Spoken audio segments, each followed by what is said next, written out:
Hello, how's everybody today?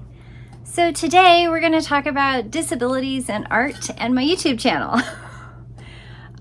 Probably not what you thought I was going to do a video on, but I wanted to say to those of you who are new to my channel, this is the channel Eagle and Rue. My name is Red, and in the SCA I go by Ankharet verch, Meredudd.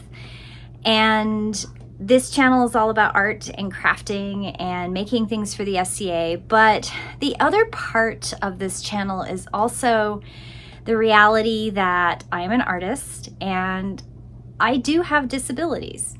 And my disabilities, I feel like for most of my life, I have managed not very well. I have faked it to make it, I guess would be a good way of saying it. So I'm going to go back to the beginning.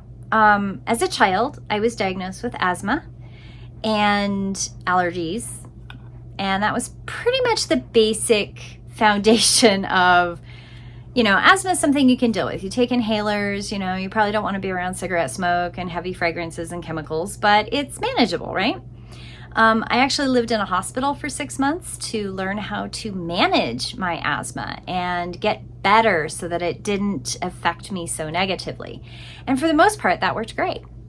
I was diagnosed when I was, I believe, 15 with paroxysmal tachycardia and MVPs, which is a heart condition. It is one of those heart conditions that can be managed over time. I had heart surgery for it. I'll probably have to have heart surgery again at some point. And then in 2015, I was diagnosed with CIRS, chronic inflammatory response syndrome, which is basically your entire body is one big inflammation and everything triggers it. But it started with mold illness. It was triggered by high toxic amounts of aspergillus and Stachybotrys and Wilhelmina and Willemia, or there's a whole list. There's like a whole bunch of really, really bad toxic ones, and I was living in that. It was awful. And then somewhere in the last however many years, I was diagnosed with EDS. And through all of this, my mental health kind of has had this very strange, I'm fine and then I'm not fine. And I struggled as a teenager a lot with things that my peers didn't seem to struggle with. And I would get drugged to counselors and therapists, and all the counselors and therapists would say, you're fine. You're a teenager, but you're fine. But we would really like to see your family members. And pretty much I was told there's nothing wrong with me. I was a normal teenager. Really, really smart. Really, really rational. Really aware of my emotions. Really aware of all the things around me. And then as an adult, when I struggled, I would seek out therapists, and I would say, I feel like there's something missing. Like, I know that there's something not quite right, but I don't know what it is. And I've gone through all kinds of testing, and I've seen lots of therapists, and pretty much all of them tell me the same thing. You're highly intelligent. You're extremely emotionally aware. You have extreme is not the word, but you have high emotional intelligence, all these wonderful things, but clearly I was struggling. So talk therapy was pretty much the solution. Now, if we back all of that up with, there were behaviors that I would talk about, and therapists would say, well, you never make the same mistake twice. Like, it was never truly addressed. The behaviors were clear signs that there was something wrong, but nobody could really pin it down. And, I had external forces say, well, maybe you have borderline personality disorder. So I got assessed for that. Nope, don't have borderline personality disorder. Maybe you're bipolar. I got assessed for that. Nope, you're not bipolar. All these therapeutic diagnostic criteria, I knew there was something wrong, but I couldn't figure out what was wrong. And through all of this, I used art as therapy. For me, it was my creative outlet. It was the way to escape from situations. It was a way to cope. Because it brought me to a place of centeredness. It brought me to a place where I could express the craziness that's going on in my brain. I could get my emotions out. I could get my frustrations out. I could get my sadness out. But in all of this, I was having some emotional dysregulation that wasn't clinically in any of the categories of anything.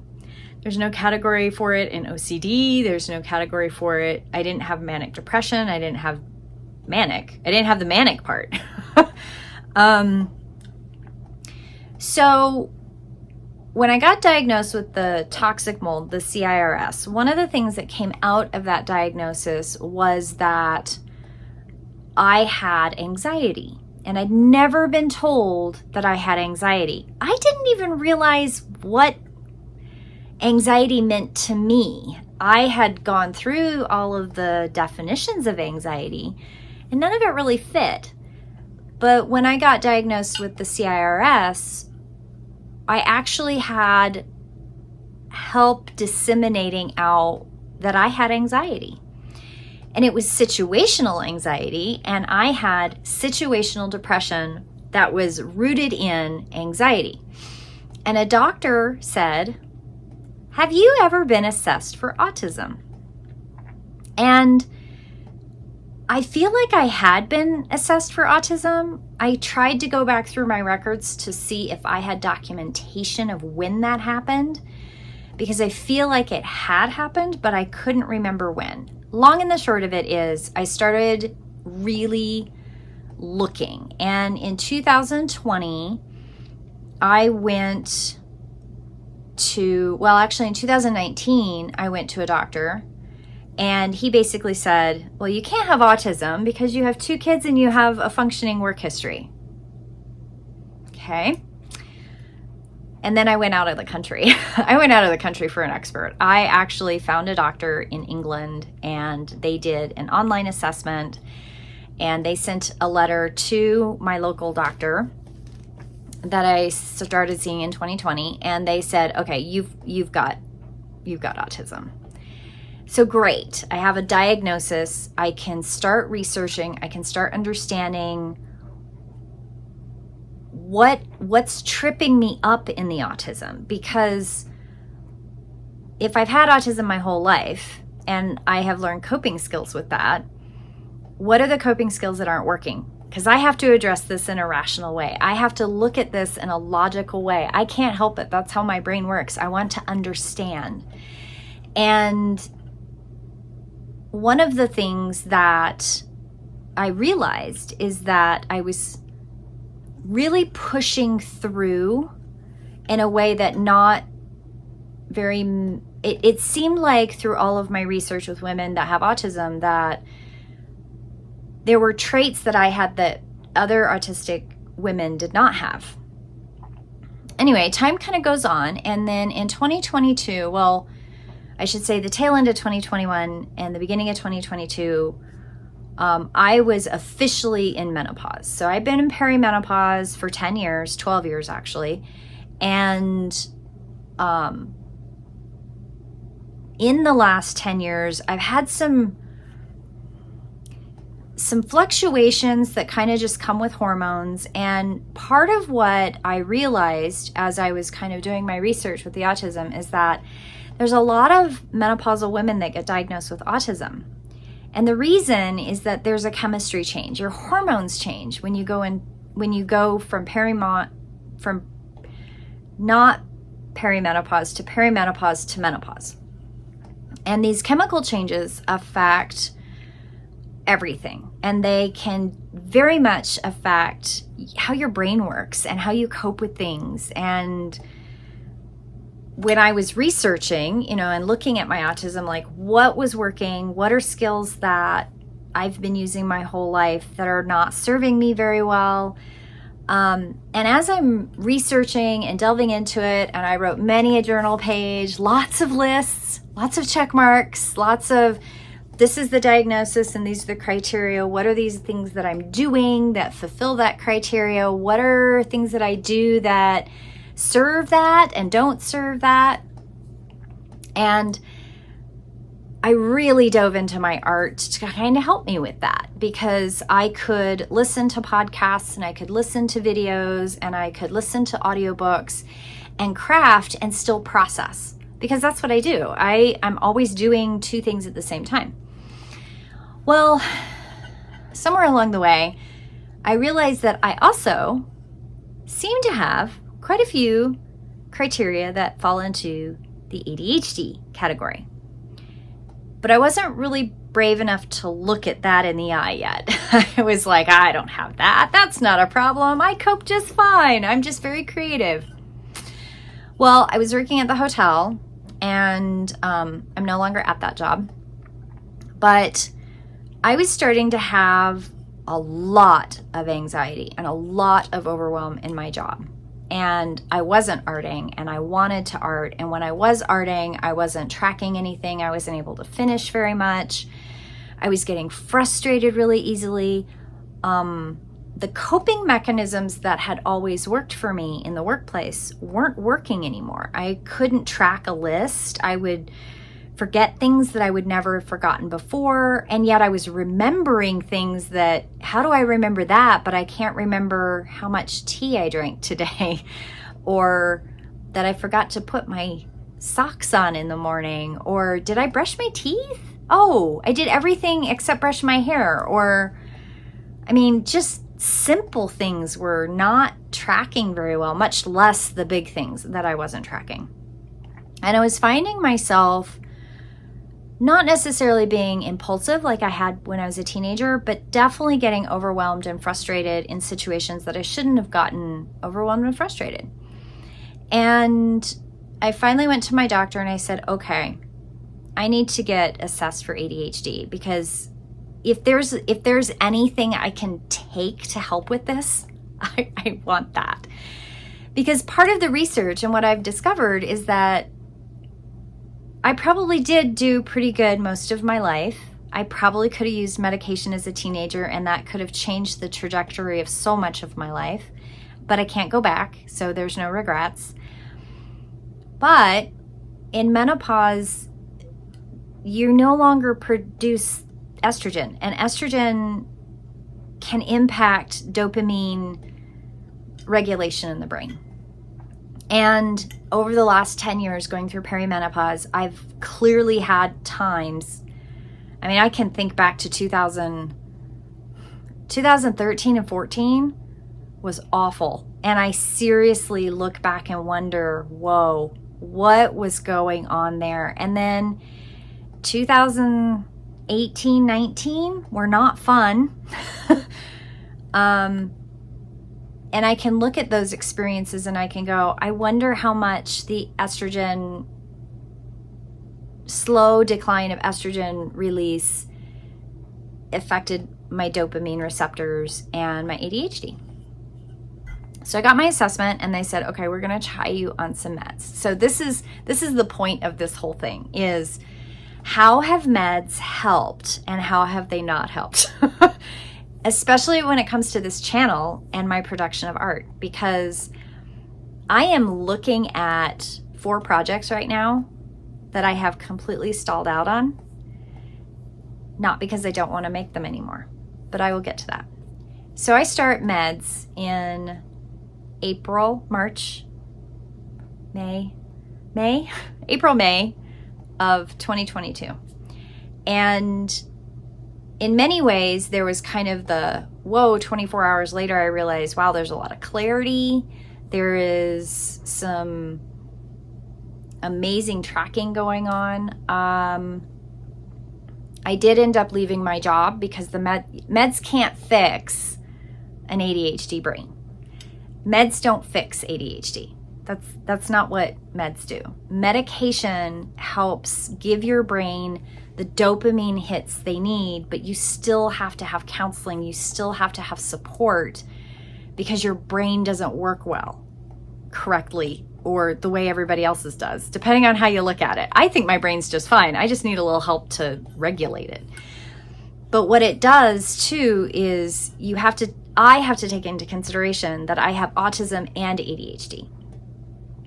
So one of the things that I realized fairly quickly with my ADHD is my medication helps my ADHD. It helps me with focus. It helps me with clarity. It helps me with tracking. It helps me with executive function. It helps me with self-care. It helps me with so much that and emotional regulation. Wow. I mean, I've known that I'm a very emotional, passionate person, but I did not realize exactly where the dysregulation was. But I do now. So it's nice. The downside is that it's almost as though the ADHD was masking the autism in some ways. So there are things that now with the ADHD medication helping the ADHD, it's brought the autism stuff forward, which is why I've stalled out on some of these projects, because the autism part of my brain really needs a certain setting to feel like I can dive into a project and focus on it, and I can give it my 100% attention. And my counselor calls that a flow state. And when I have a day that I can dive into that, I get a lot done and I feel very good and I feel like I've created and I feel like I've done all this wonderful stuff. My autism does not do well with trying the ADHD piece, which is I can work on a project for 3 or 4 hours and then I can leave that behind and go do something else. The autism doesn't do that. So where before, when I was not on ADHD medication, I could work on a project for 3 or 4 hours and then go do something else for 3 or 4 hours and then go do that for 3 or 4 hours and come back and do that. I was doing a lot of bouncing. Okay? That's a trait of ADHD. I did a lot of bouncing and I got a lot done, but my tracking of those things with ADHD meant that sometimes the tracking was missed. So I'd do something, get halfway through a project, and then I go do something else, and then I come back to it later, and maybe later after I'd forgotten about it. Or that's why I'm a big believer in lists. I would make lots of lists and I would be able to check off the lists. And I could have 7, 8 projects going at the same time, and I would eventually get them all done because I could bounce around them. The autism part of my brain does not like that and needs to feel like I'm completing things. And when I'm not completing things, the autism brain doesn't like it and doesn't cooperate. And it's very awful. I don't know how to explain it, but I am really struggling with some projects that I should be feeling like I'm making accomplishment on, because before I could work on this and this and this and then bounce from thing to thing to thing. And that was just how I thought my brain worked. Well, it did, because I had ADHD running the train. But now the ADHD has some medication and it gets kind of, management's in the back corner now. Now autism is running the train, and autism does not like that bouncing. And so I'm finding myself in a very strange place of overwhelm that doesn't make sense, because I'm overwhelmed. The autism is overwhelmed and the ADHD is like, you used to have like 12 projects going on. Why are you stalled out? Why can't you work on it? And I try to get started, and the autism peace and comfort and organization and place of peace needing time to get into the flow is taking more effort. So how is my medication helping me? My ADHD medication is doing great for my business. It's doing great for executive functioning skills. It's doing great for organization. It's doing great for anything that has to do with the neurotypical world. It's doing great. It is torture on my art, and it is torture for my creative process. So it is deeply affecting what I'm able to do and how much I'm able to do, and I don't know how to fix it. I love my medication in the sense that I went off of it for 4 or 5 days recently, and there were things that I could definitely tell it was impacting. My doctor and I have talked about lowering my ADHD dosage to see if lowering the dosage helps some of the other side of things, because part of what happens with ADHD medication is you go up too high. Like, I can't take a regular adult dose because it impacts my sensitivity, because I have sensory processing with autism. That's one of the big symptoms that I have, is sensory processing. So the higher my ADHD meds, the worse my sensory processing is. I'm not emotionally dysregulated with my sensory stuff, but I'm more inclined not to do anything because the sensory processing is overwhelming. So I'm taking a fairly small dose. I'm taking pretty much the lowest adult dose you can take with ADHD medicine. But we have talked about lowering it some more, maybe alternating it, maybe trying a different med. But it's tricky because I'm a highly sensitive my sensory processing part of the autism makes it tricky to medicate the ADHD. And I am one of those people that I did go decades with no diagnosis. So obviously I can function just fine, right? No, I can look back at some decisions I made as a teenager and as a person in my 20s, and I can look at some of my impulsivity, and I can look at some of my behaviors, and I can clearly identify those were ADHD moments. And the fallout was detrimental in some ways. I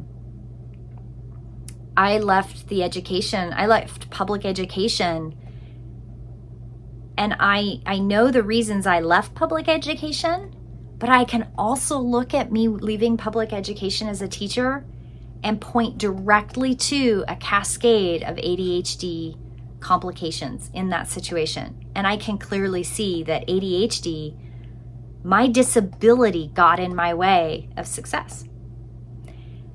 Again, can't go back, can't fix it, but it clearly affected me. And I really don't want moving forward my disabilities to get in the way of me being successful in anything that I choose to do, because I don't think that's right. And I don't think that the disability of ADHD and autism are talked about enough, especially in women. And that's why I'm talking about it on my channel. I mean, this might be something that nobody has any interest in, and click, moving on. But I make art. I create things. I make clothes. I make costumes. I do a lot of art. And I know that my medication and my disabilities are getting in the way somehow. They're definitely getting in the way of my ability to be successful. I am somebody who, I make a commitment to do a thing and I get it done, and I have a project that other people are relying on me. I have 2 projects that other people are relying on me that I am absolutely stuck in. And it's devastating to know that my brain is not working right. And it's not an excuse. I am genuinely feeling very trapped in my own making of this, and I don't know how to get out of it. And I've talked to my counselor and we're working on strategies, and I have kind of gotten a little bit of momentum going. But I know that it's not fixed. And anytime you talk about chemicals and brains, it's something that's there's no definitive, like, you weigh this much, your hormones look like this, you are female, you're of this demographic, this is the equation to figure out what your best dose and the best medicine for you. This is a trial and error process. And many people who have ADHD try several different kinds of medications before they figure it out. Like, years ago, I had some depression and they tried me on SRTs, and we discovered very quickly that my brain and my body do not like SRTs. I have very violent reactions to SRTs. I can't take them. My brain doesn't like them, doesn't need them. Well, now years later, and I've done some research, my doctor's done some research, and they're like, oh, you have autism. Of course SRTs don't work. Your brain isn't gonna process those right because you don't have the foundation of what SRTs address. So the whole ADHD autism thing is something that I'm struggling with. I'm really, really struggling with it because I have an art room.